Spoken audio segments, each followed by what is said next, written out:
There we go.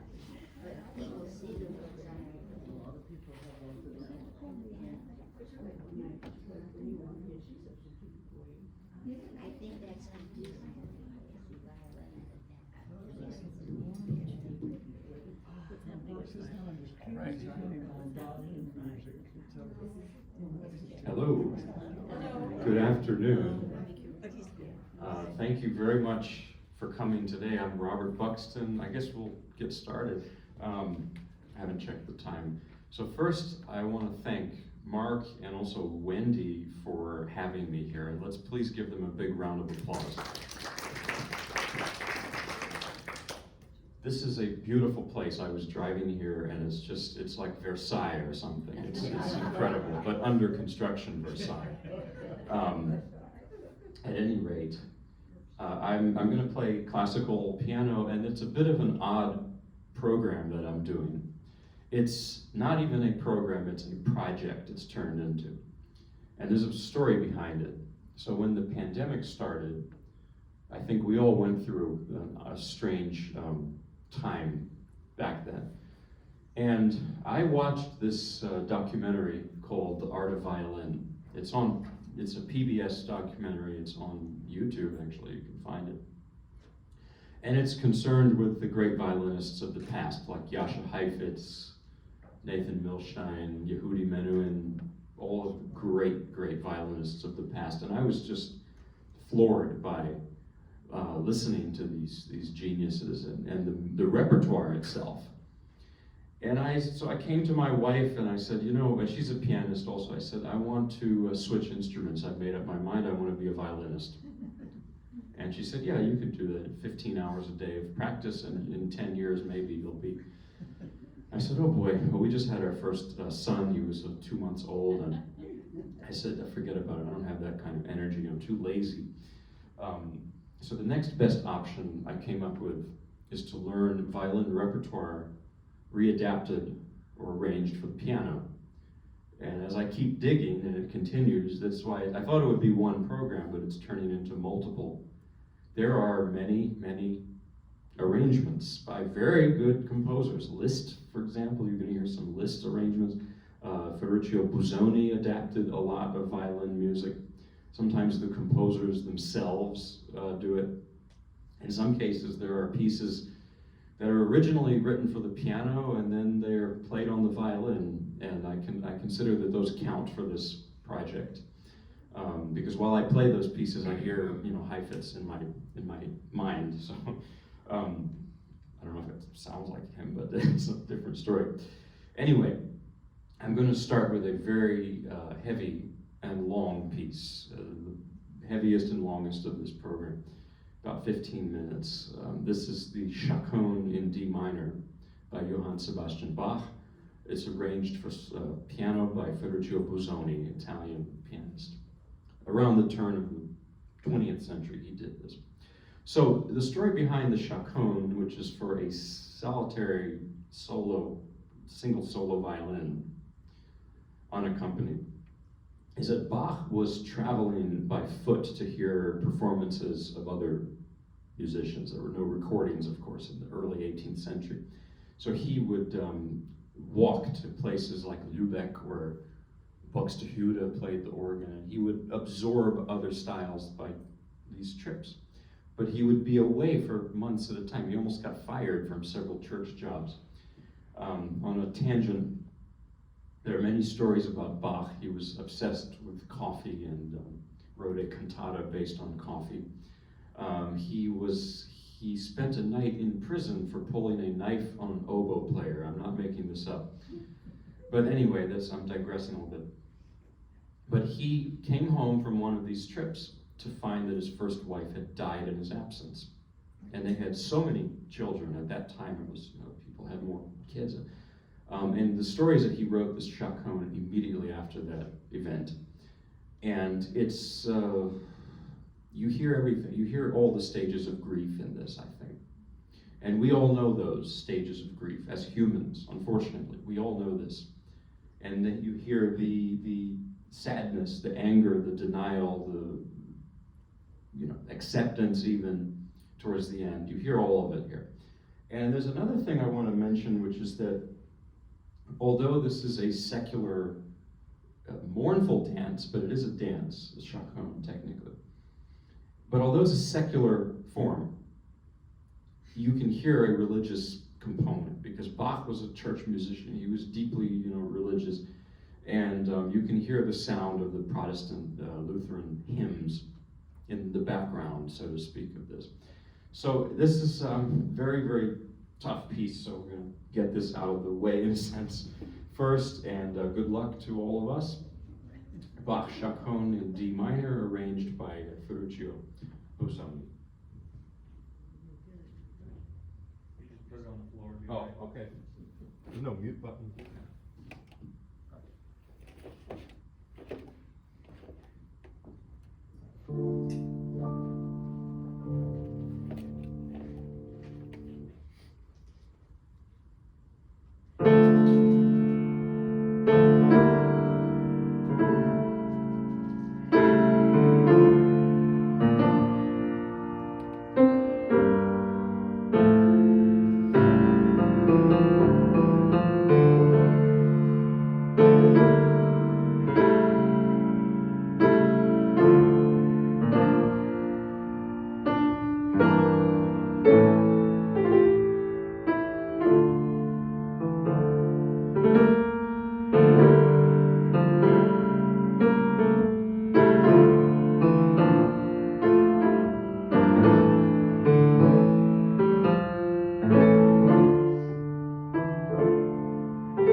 gave you the disclaimer. It's heavy stuff, heavy topic. Luckily, not all the pieces I'm playing are in this tragic, heavy vein. So now onto something more comic. I'm going to now play some works originally by Paganini for the violin, and arranged here by Franz Liszt and Busoni. I'm playing the Busoni version of the Liszt version of the Paganini. So it gets it's a double pasteurization, if you will, of this. But actually, even Liszt himself, he had, I think, 3 different versions of these pieces anyway. And this brings up a larger point, which is the idea of authenticity. And I'm convinced more and more that it doesn't really exist, or if it does, I don't know how we find it. In other words, musicians were constantly changing music to fit the performers, that is. And here's an example. Mahler, when he conducted Mozart, he reorchestrated and even rewrote some of the symphonies. This would be blasphemy today. We're obsessed with getting it so exact and pure.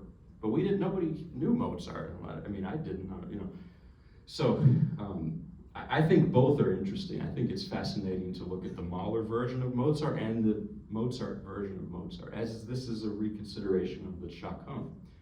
And there's another arrangement by Brahms, which I've chosen not to play because it's for solo left hand, and I'm also too lazy to do that. Just play that whole thing on the left. And Brahms wrote in a letter to Clara Schumann that he said, if I had this music in my mind for a single violin, as Bach did, I would have gone mad. This chaconne. Interesting statement, I think.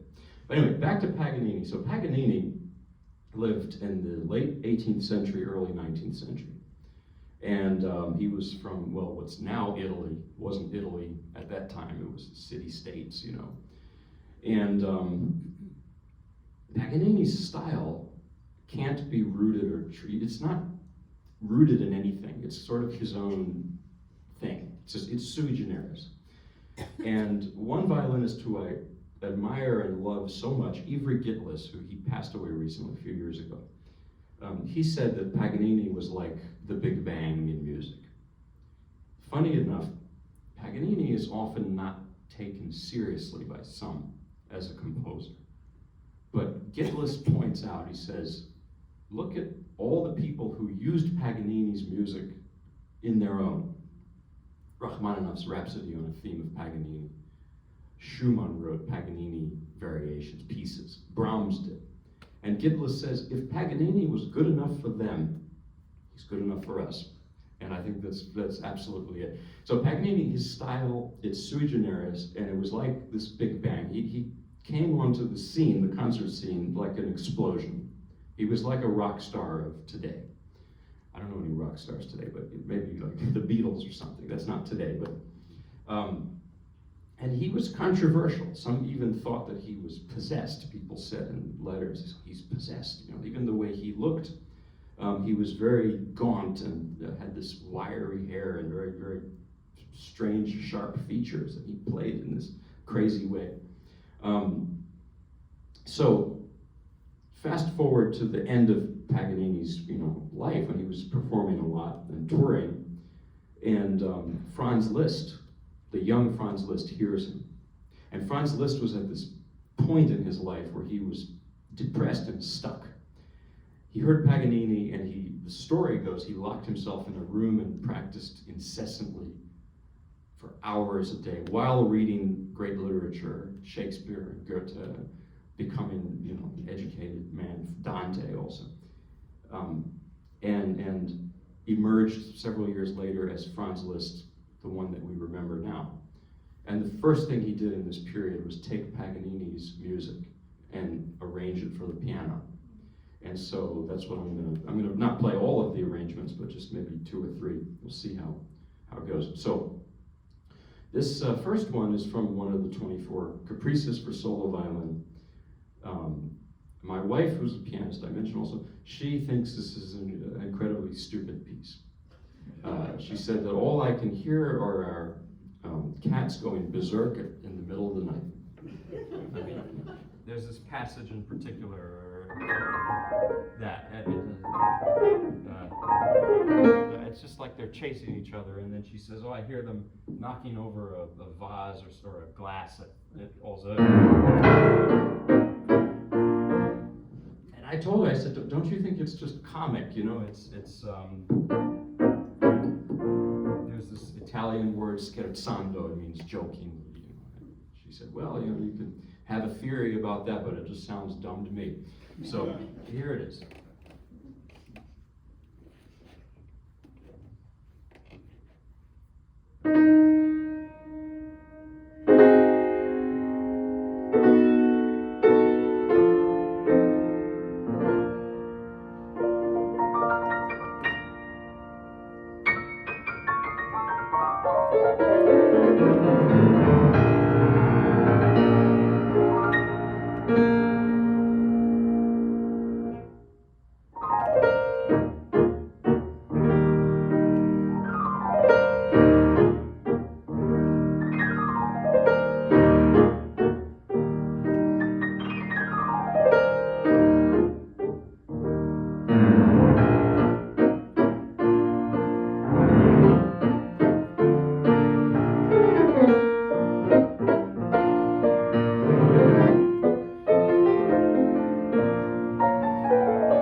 2 more of these, and then some much more mellow music, I promise. I do that too. I think, though, that a lot of the violin repertoire, because the violin is this interesting instrument, the violin is it's a folk instrument, really. It's a gypsy instrument or a klezmer instrument. And its tone, its character, is sort of on the sharp and fiery side, I would say. Not always, but in many ways, in many cases.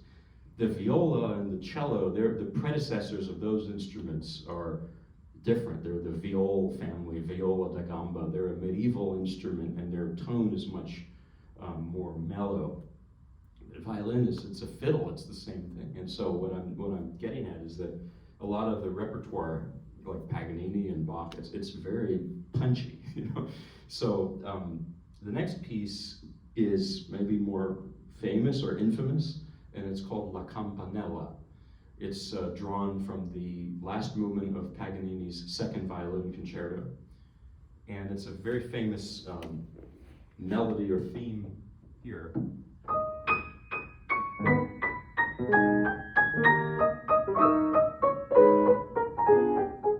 So, and the subject matter of this piece is a small ringing bell. And you hear it in the upper range of the piano constantly. It's like a recurring idea.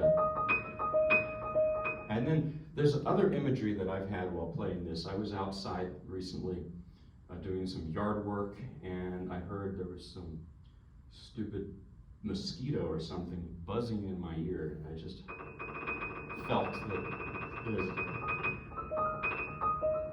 it had that sensation. So anyway, yeah, here is the La Campanella, and this is the Busoni version. So it's just played less than the Liszt. The Liszt version is a little different. So if you're familiar with it, there might be some changes because Busoni changed it around a bit. I wanted to say one more thing about what I'm doing about transcriptions. It's in literature, the equivalent would be translation. And in translation, there's, just like in transcription in music, there's a spectrum of translations that are verbatim, you know, for what's written. Like if you're translating, I don't know, Pushkin or something. My mother's Russian, so I think about Russian. You know, I don't know, maybe one translator would say we ought to stay as close to the original as possible. And then another translator might say, you know, it's not even worth trying that. I'm going to change it completely, put it in my own voice, and it'll work better that way. And this is changed from the original quite a bit. Liszt changed it quite a bit from Paganini, and Busoni changed it even more. Whereas the one I played before is a little bit more close to what Paganini actually wrote. So, okay, here's the Campanella. Another crazy piece, and then, like I said, softer, more mellow things coming.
I need a little water here.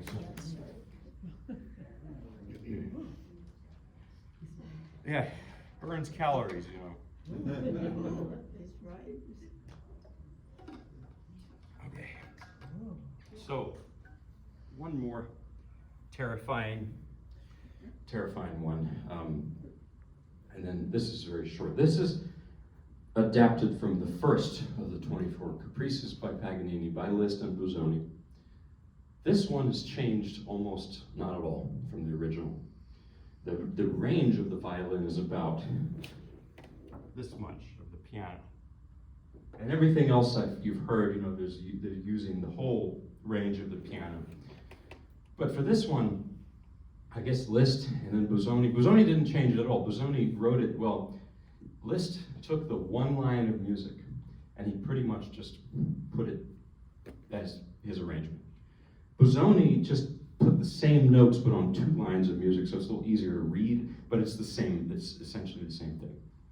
And so this is almost verbatim to what Paganini wrote for the violin solo, and I was struggling to catch what is the mood of this piece, or I always like to think of images or stories behind pieces. I think that music is storytelling. And with this one, it just sounded like almost like a perpetuum mobile for me, or an exercise. And they're not exercises, they're music, you know. And so I went to my wife, as always. I respect her opinion. I said, what do you hear when I play this? Or what do you see? And she said, oh, easy, I see our kitten, one of our cats. We like cats, by the way. Our younger cat, our kitten, playing with this obnoxious toy he has. It's a merry-go-round thing, and he whacks it, and it goes around full circle, he whacks it. And it's just, that's the piece, you know.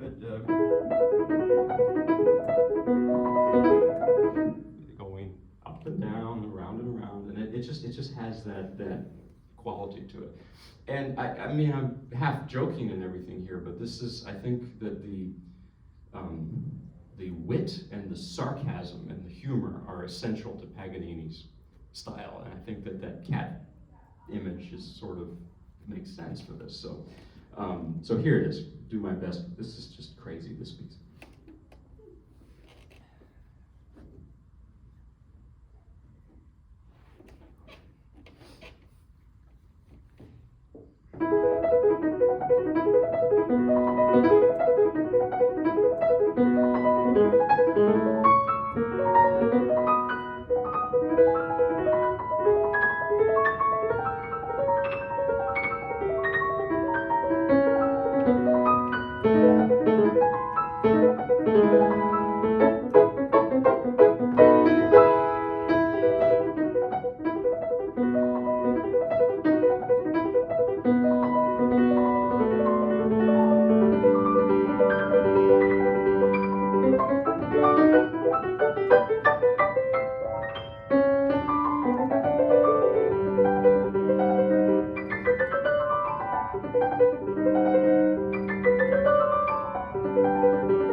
Next, I would like to play, I haven't been watching the time, you tell me, but I have a few more things to do.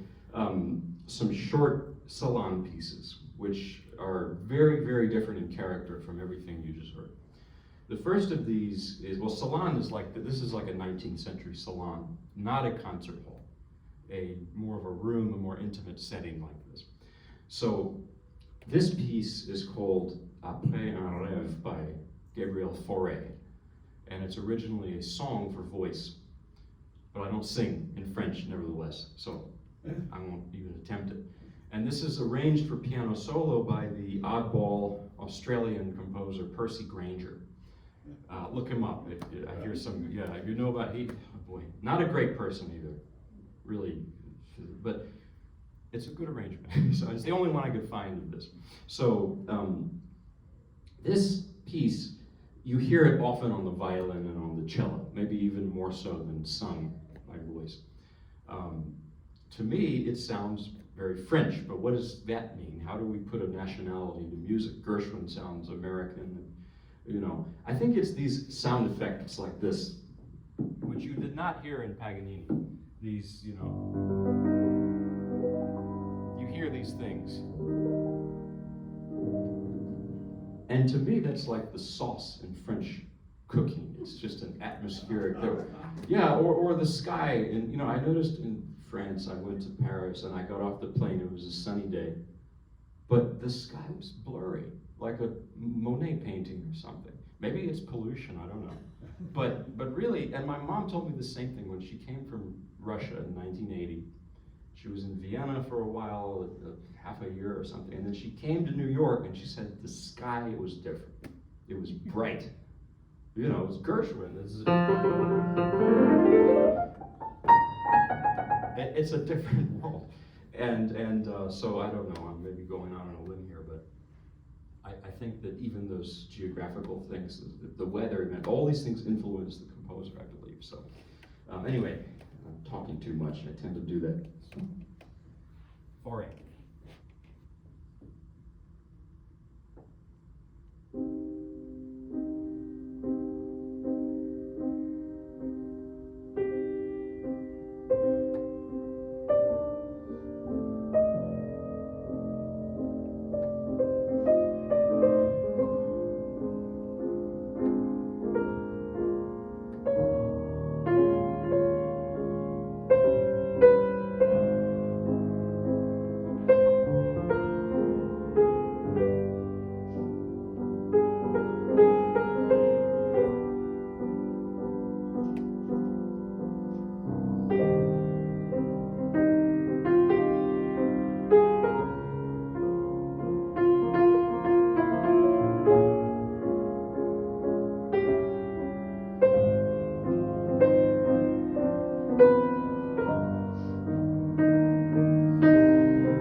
This next one is another arrangement by Percy Grainger. This is of a familiar Irish tune, the Londonderry Air or O Danny Boy, but in an odd piano, classical piano version. Hopefully it sounds like the melody to you.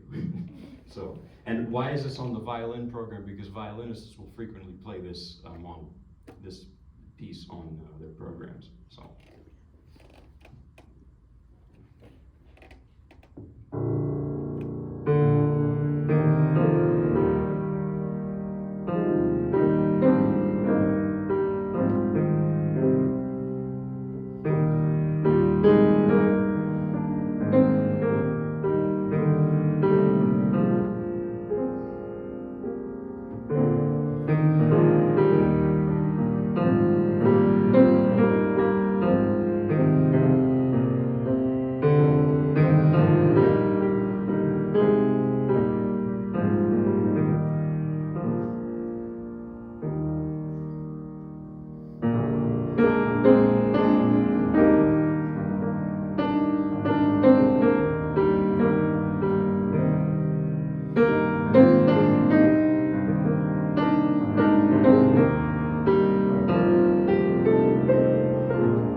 things I love about violin music are these miniatures, and that's what I'm doing. You don't hear them as much on concerts anymore as you did.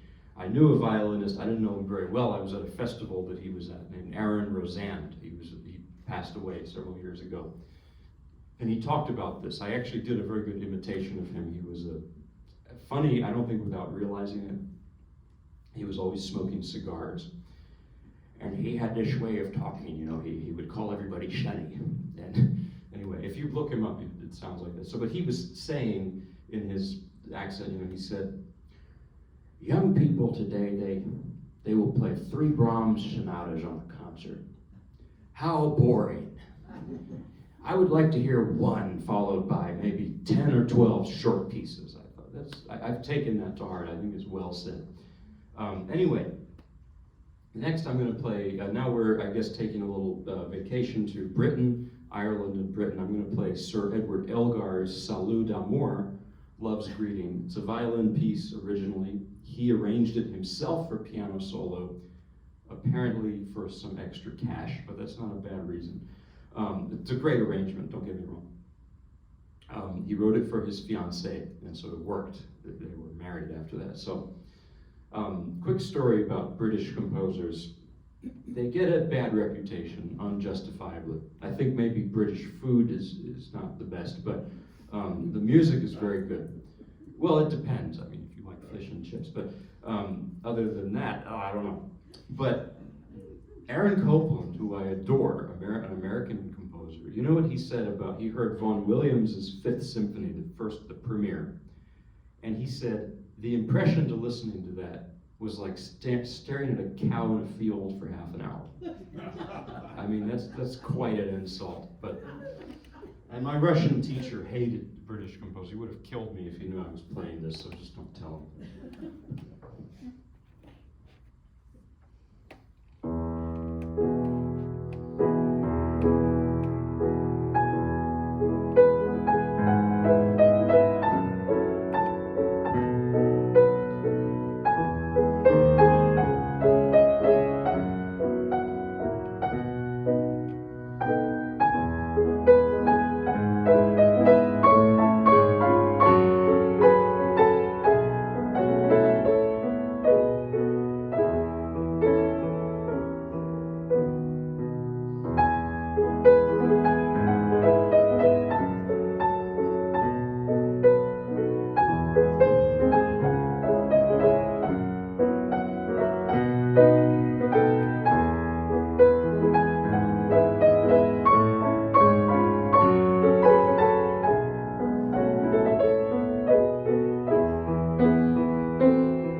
like to play a few more short French pieces, and then we'll come to a close. I hope I'm not overstaying my welcome. Like I said, I don't. This is a salon, not a concert. Well, that's true. But I don't want to make anyone late somewhere. With that said, if you do have to go for any reason, don't feel bad. I just want to put that out there. So, at any rate, this next piece is, it's a song. I like that. I agree. So, back to France. I'm going to play a piece by Claude Debussy. This is the first, so far, original piano piece that I've played today. So and I'm playing it because you hear violinists play it all the time. Heifetz played it a lot, for example. This is called La Fille aux Cheveux de Lin, The Girl with the Flaxen Hair. It's a famous piece. It's from the Preludes of Debussy, Book 1. And I played this recently somewhere, and a lady came up to me, and she said, the girl with the flaxen hair was my grandmother, a French soprano, who I will point out was not Debussy's wife, but he wrote the piece for her. I don't want to speculate. I'm not a gossip column, but there's that. But anyway, it's a beautiful piece, and Fauré was of an earlier generation. I played a few pieces back, the Fauré piece. And I would say Debussy and Fauré did not really care for each other, just like Copland and Elgar. They were Fauré was teaching at the Paris Conservatory. And although his music's, he's a genius, of course, his music is very creative and beautiful, but it all fits within academic classical compositional standards. Not a bad thing at all. You could. So does Mozart also, by the way. But Debussy does not. Debussy's music is like a stream of consciousness. And at the time it was very, very controversial. And people like Fauré and Saint-Saëns, I'm going to play later, they were not happy about that, to say the least. So, and Debussy also was not a fan of them either. He felt they were stodgy, old-fashioned. That's life, there's always people bickering all the time. But we have music, and that's good. So, here is the piece, and hope you like it. I love it so much.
Next, I'm going to do a piece called Spanish Serenade by another French composer. Cécile Chaminade. You don't hear her music every day, and should be heard more, I think. And she wrote this around the turn of the late 19th, early 20th century, I think. So she wrote it originally as a song for voice, in French, of course, and it was arranged by Fritz Kreisler for the violin. Maybe next time I have some Fritz Kreisler arrangements, but it's not enough time today, so next time maybe. If I'd love to come back, I mean, I don't, you know. So anyway, Fritz Kreisler arranged this for violin, and it became a hit. And Chaminade noticed that, so she made her own arrangement for solo piano, and that's what I'm going to play. And it's, you know, French composers are obsessed with Spanish music. Who wrote Carmen? It's a French guy, Georges Bizet. It's the most Spanish thing you could think of. Debussy wrote Spanish-themed pieces as a prelude called La Puerta del Vino. He never even went there. He was on a, I read all this, he was on a boat that was in a harbor somewhere in Spain for like 2 hours. He didn't even get out. I don't think that counts. Anyway, here is the piece, Chaminade's Serenade Española. It has that flamenco flavor and flair. Flamenco, you know, it comes from the Moorish period of Spanish history. It's Arabic, it's Middle Eastern. So, here it is.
I love it. It's a very sunny piece.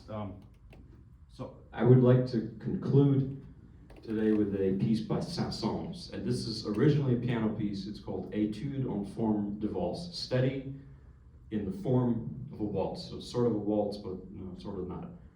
But sort of yes. And there's an arrangement of this by Eugene Izay, the Belgian violinist, for violin and piano. So that's why this sort of, I guess, counts for my project here. Saint-Saëns was a child prodigy. At the age of 10, he gave a recital in Paris, his first recital, and at the end, he announced to the audience, which one of the 32 Beethoven sonatas would you like me to play? I have them all from memory. I mean, what a brat. So, yeah. And the guy was brilliant. He was an astronomer, he was a mathematician, he was a animal rights activist. I was reading this thing, a cellist, a great cellist, Stephen Isserlis was right. Is a big proponent of his music and talks about all these things. I actually stole that story from him, so I'm giving credit where credit is due. I used to not like Saint-Saëns. I thought he was a shallow composer, and this is a prevalent attitude in some circles.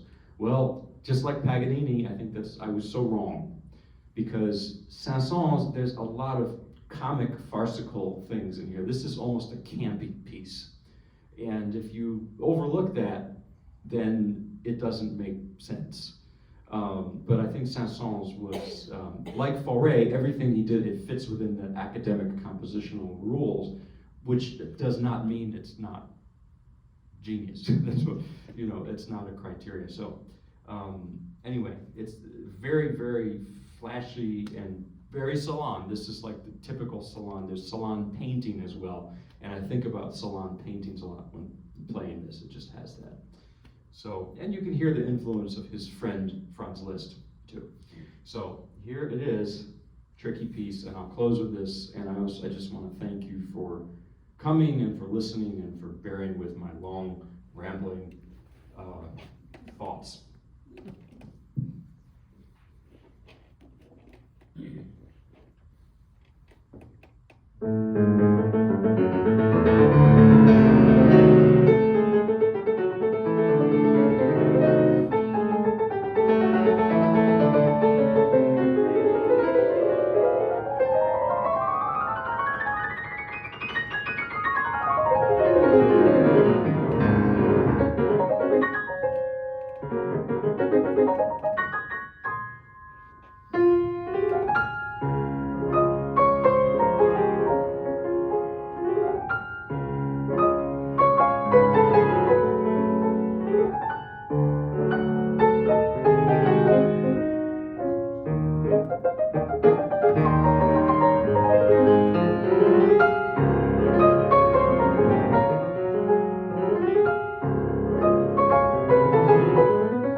Well, thank you. I think we can call it a day. If you want, I mean, I have a whole bunch of gospel if you want, but it might be too long. I don't know. It's been a long one, so maybe next time.